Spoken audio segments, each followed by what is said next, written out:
কথা সোজা সাপটা এদেশের জনগণ দেশে একটি ভোট চায়, যে ভোটের মাধ্যমে দেশে একটি সুষ্ঠু নির্বাচন হবে। সুষ্ঠু নির্বাচনের মাধ্যমে দেশের মানুষ তার গণতান্ত্রিক অধিকার ফিরে পাবে।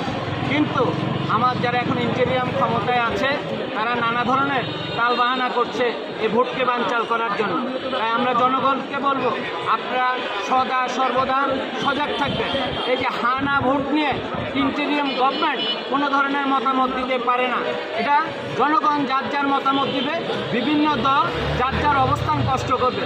তাই আমরা জনগণকে বলবো, আপনারা সবসময় সজাগ থাকবেন যেন কোনোভাবেই আমাদের 12 তারিখের ভোট বানচাল করতে না পারে, এবং যারা উস্কানিমূলক বক্তব্য দিচ্ছে তাদেরকে আপনারা প্রতিহত করবেন, এবং আমরা আমাদের গণতান্ত্রিক অধিকার ভোটের মাধ্যমে রক্ষা করতে চাই।